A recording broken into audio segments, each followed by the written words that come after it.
API JS. And Jane is going to be chatting with us a little bit about progress, give us an update, get some feedback from the community on that. Also going to be talking about Wallet Selector and Workspaces JS. So yeah, typical format. If you've never done this before, please ask any questions that you have at any time. There's a little Q&A button at the bottom of your screen. Just go ahead and post it in there. We'll collect questions, answer them when appropriate, in real time if we can. If not, we can do it at the very end.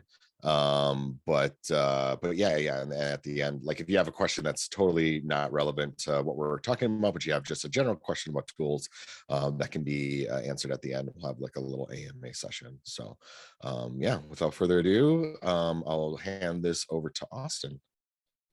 Awesome. Thanks, Josh. So like always, we'll just start with a quick reiteration of our tools team vision. It's just deliver the intuitive, productive, and reliable tools needed for Web3 development. So we'll lean on the community to keep us honest and make sure that we're still executing against that vision. And with that in mind, just a quick update on the JavaScript SDK, since I know so many people have been asking about it. So we've received a ton of amazing feedback since we launched the Enclave version at Consensus, and we ran that workshop, and we spoke to a lot of people in the community at the workshop, and we received a lot of feedback that things like cross-contract calls were extremely important. So we've been prioritizing the standalone version of the JavaScript SDK. You can think of this as like the end goal being feature parity with the Rust SDK.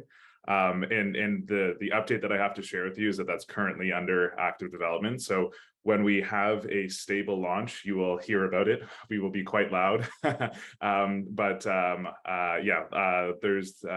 it's going to be in the same repo as the Enclave version. So if you have any questions or issues, or you want to start a discussion, start it in there, and we'll definitely be active in those as we're building out the functionality and the documentation, the examples, etc., and all that fun stuff. Cool. With that, I think I'm going to pass it over to Jane, actually, to talk about something that I'm sure is on a lot of people's mind, near API JS. So Jane, I'll awesome. Keep sharing. Go ahead. Thank you. All right, so we're going to talk about near API JS. So we received a lot of great feedback from Consensus, and that actually led us to prioritize near API JS and to focus our priorities on this. And we'll be making many changes that caters to the need of the community.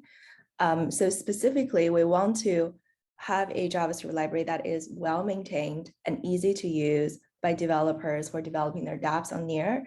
So, and as you know, this library, we have not been maintaining it super well until now. So to that end, we have started several initiatives to address this. I will be providing more information on this. So please expect that we'll publish a public roadmap on the Near API JS and a blog post discussing Near API JS in the coming weeks. So you'll be hearing from us. Let's go to the next slide, please. All right, so here are some of the initiatives we're working on. So I will be talking about what we're currently working on and what are the upcoming initiatives. So currently we're working on 4 separate initiatives. The first is Near API JS infrastructure. So here we're building a CI pipeline with the GitHub Actions that run tests on any PR. And we also will be releasing a PR template. So if you're considering contributing to this library, you can follow this PR template, and tests will be run automatically against your PR. So hopefully that makes it a little bit easier for you if you're considering contributing. So it's something we're setting up as we speak. The next initiative is milestone 1 that's focused on the dev experience. And here we'll be focusing on the non-breaking fixes and enhancements to this library. So if you're thinking about this piece, some of the examples include we fixed a race condition in the wallet connection initialization. We're going to make more consistent the naming conventions and field names in this library. When we are seeing errors, when this library is throwing errors, such as when a transaction is not well formatted, we'll be providing error message that's more explicit and understandable to the developer. We'll be deprecating a lot of the code that's not being used and remove hacks related to error types. So these changes are being actively worked on.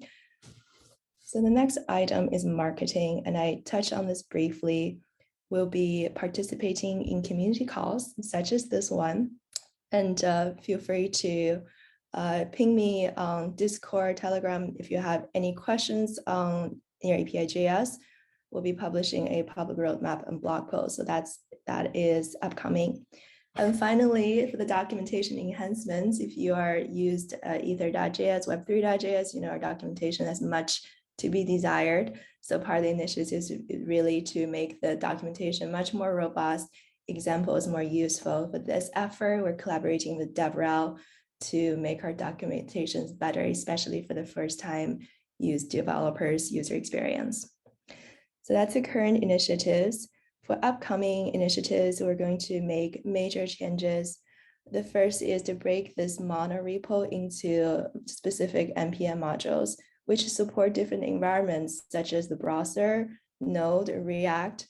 So the first cut at this is a modularization, which will mean we'll have explicit dependency in each of these sub-packages. And with that, we'll have better tests and better documentation for each of these packages. So each module will have their own package.json. And then the second milestone is with each of these submodules, we'll be supporting different set APIs that's specific to the environment.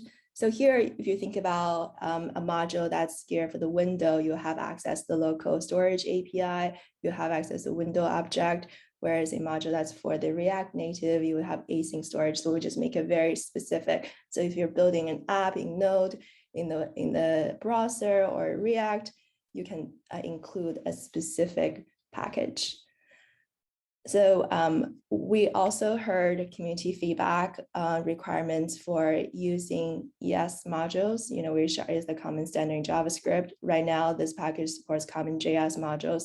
And if you want to import ES6, it leads to a slew of errors, dependency hell. So we want to make sure to solve that so you can use this library just in a plain JavaScript app.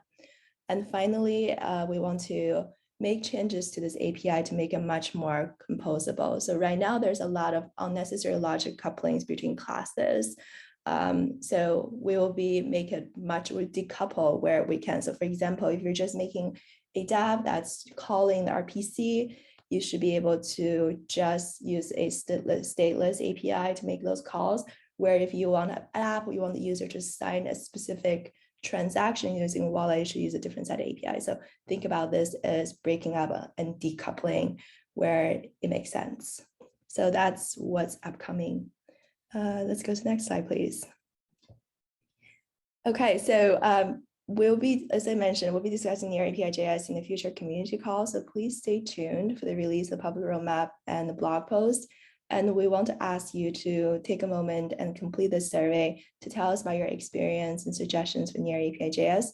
So please go to bit.ly/NAJ survey and let us know what are your thoughts. Yep, I will drop that link. Or Josh, do you mind dropping that link? Awesome, thank you. Hey, Jane, there was a question that came in asking about supporting Vue. Yes, well, we'll evaluate if we want to support Vue. That's if you actually Vue is supported right now. Yeah, Near API.js, you can use any kind of front end framework that you want with Near API.js. I think earlier when you were mentioning React Native specifically, that's more of like a mobile application version. It supports React or any kind of other JavaScript library that you want to use to build your front end. You can use Near API.js, but yeah, React Native specifically, I know there was some issues, especially with around key storage and key management that were a little bit funky. So that's why Jane mentioned React Native as being one of the things that they want to support. But yeah, currently you can use Vue or React or any other, you can use Angular, any kind of front end framework with Near API.js.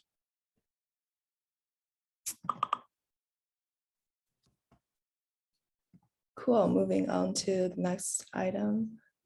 Okay, so I also want to talk about Wallet Selector. So Wallet Selector is a single library that you can use to integrate your DApp to multiple wallets. So if you're using Wallet Selector today and you set up Wallet Selector, when the user can click Connect to Wallet, they see the following wallets supported. So this Wallet Selector is a library that will foster an ecosystem of wallets to thrive on Near. and to create a simple experience for DApp developers to enable multiple wallets. So it provides an abstraction over different wallets. So as more wallets become available on the ecosystem, DApps that integrate with Wallet Selector will actually be best positioned to support users from any of these wallets. Next slide, please. Someone asked, it looks like the current Near wallet is deprecated in Wallet Selector. Correct. Okay. I'm going to get into that just now. Okay, cool. Okay, so for the wallet, for developers, what this means to you is if you're not already using Wallet Selector, please consider moving it to it as soon as possible. And this is because today, if you're actually hard coding a wallet URL in your app, that is not a great practice, especially there is a plan to deprecate my Near wallet. So if you're hard coding that at a specific point, that will stop working in your DApp. So your best thing you can do is move to Wallet Selector. And this will allow you to support users of any Near wallets with just a single library. And if you set up Wallet Selector, you have a set of whitelist wallets, which are provided to you out of the box. And from there, you can adjust the priority of the order you want to show these wallets in. And also you can choose to include and or exclude different wallets, just add npm install or yarn add. You can choose which wallets you actually want to support in your DApp if you favor a specific wallet over another. So it offers a lot of flexibility, a single setup. So please consider moving to it if you're hard coding your wallet URL in your DApp. So for the wallet creators, what this means is if you're creating a new wallet on the Near ecosystem, you want to gain traction and visibility for your wallet. So what makes most sense for you to integrate your wallet into the Wallet Selector. So you can open a pull request in the Wallet Selector repo and we'll provide you more information on what you need to do in that pull request. And if you're building a wallet, we have released our wallet standards NEPs for injector wallets and bridge wallets. And so if you're building a wallet, please comment on these NEPs, and we're soliciting for comments, and we'll be discussing this going forward if there is sufficient comments from the community. And finally, for the end users, this means they can just choose any number of wallets that's supported by the Wallet Selector, and they don't have to worry about they have to set up a wallet that can be used for a specific DApp. So this makes it really easy for them, so they can just choose their favorite wallet. So let's talk about the Wallet Selector roadmap. So on July 5th, we released version 5, which includes a breaking change to the Ledger setup. So Ledger users are now able to choose a specific account if they're using multiple accounts on the Ledger. We also added support for the nightly connect wallet and better user experience. So wallet, if it's used by a DApp but not installed by the user will see a message that says wallet not installed, so they could install that wallet. We're also supporting common JS UMD build for Wallet Connect and Nightly Wallet, also removing BetaNet presets. So right now, Wallet Selector supports testnet and mainnet. So for the next release of 5.1 on August 16th, we'll be upgrading our build system NX to version 14. We'll also be providing graceful defaults. So this means when you use Wallet Selector, you'll have a whitelist of wallets that's provided to you out box, and you can make changes to the existing whitelist, override the whitelist. We'll be adding additional support for Meteor wallets and tokenary wallets. So these are the two wallets that open the PRs in our Wallet Selector repo and set up the integration. So they will be also included in the next release. And finally, and this is super important, is you can now implement a function which requests a wallet to sign a message. So if you're a DApp, for example, you're thinking about various use cases, scenarios where you want to confirm that the user actually has ownership to this account, you can tell them to sign this message with their full access key, which tells you, yes, in fact, they are the owner of the account. They may have an NFT or a specific token amount. So this is a much, much easier way than instead of adding access keys. And then what's upcoming is in 5.2, we'll be creating a new UI redesign. So stay tuned for that. It'll be really exciting and can't wait to share with you. All right, I think that concludes the Wallet Selector section. So I'll hand over to Austin for the workspace updates. Real quick before we move on, there was a couple questions that's Zane had actually. One is my near wallet the same as wallet.near.org? No, that URL has changed. So near wallet.near.org will no longer be supported once we cut over to my near wallet. But actually the implementation, yes, they are the same. They are exactly the same. So same code base, same everything. It's just moving to a different URL. Correct. Okay. Next And then one. also Zane, I'm sorry, were you about to say something? Yeah, go ahead on the next question. I was just about to answer the next question. Okay, yeah, no problem. Yeah, Zane also was asking if we could link the wallet NEPs as well, but yeah, we'll definitely drop those in chat, and then also we'll add those to the YouTube recording after this meeting. And then Dorian has a question. I haven't used this before. How do these different wallets handle signing full access key transactions on the Near blockchain? So I think it varies for each different wallets, but the goal is to have standards so we can make this consistent. So what we're rolling out is for wallets to be able to use the full access key to sign a message.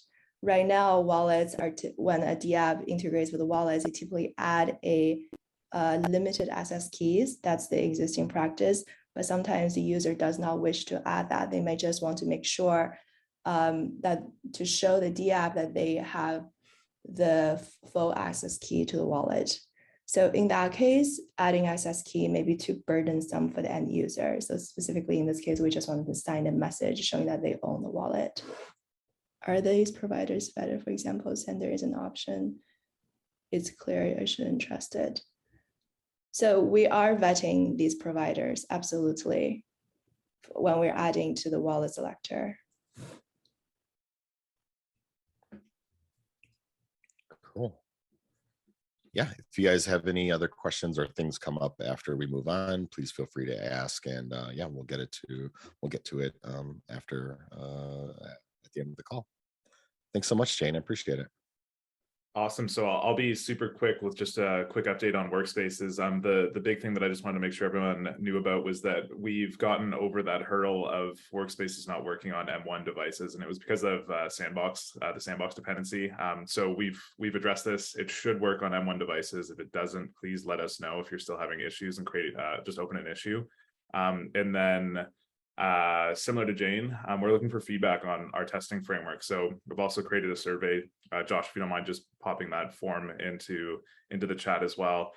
We're curious about your experience using Workspaces so far, what you expect to see, what you would like to improve, what some of the pain points are. And specifically, if you're still a SimTest user, we're trying to understand what's keeping you from migrating over to Workspaces as SimTest is being deprecated, and if there's anything that Workspaces is missing that would make your lives easier. So with that, I think that's all from us. So like always, we love feedback. So please, Dennis, yes, I believe Fong released a new version. I'll have to check when, but yeah, Fong should have. I think Fong released a new version this week. Cool. Oh, sorry, Fong hasn't been released yet. Okay.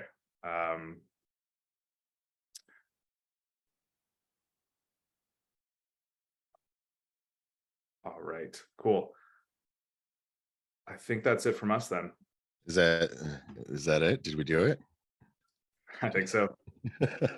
Cool. Well, yeah, thanks again, everyone. If you have any questions that you have around tooling or anything, yeah, please drop them in the chat right now. We'll give you like a minute or two. If anybody has any general questions about what we covered or general questions about tooling and at all, we'll do our best to answer it. But yeah, we'll give a moment or two for anybody that's got something that they want to ask. But if we don't, I just noticed in the chat, Austin corrected my mistake with all this talk about JavaScript frameworks. I blindly put in JS. That I was specifically talking about Workspaces RS there. So, sorry about that. Workspaces RS, not Workspaces JS. My mistake. too many JS tools. This You're in JavaScript land. Yeah, no problem. Thanks Austin for clarifying that for us. But yeah, if anybody has any questions, cool. Questions about Dev Console. Yeah, this is actually not the Dev Console meeting. So I don't have Josh, Quintal, or anybody on that team to answer those questions. But that meeting is the first Thursday of the month. So yeah, if you're interested in that, please sign up for the Dev Console meeting, which is the first. Yeah, thanks. Yeah, no problem. Cool. Ben wants to know, do we have an ETA on Workspaces JS testing? It's been a pain for M1 users trying to write tests. Is there an update or an ETA for that? Yeah, not an exact ETA right now, but it's very top of mind. We're very clear on the pain that it's causing, so we'll hopefully get a release out soon. Cool. Awesome. Cool. All right. Any other questions? Speak now.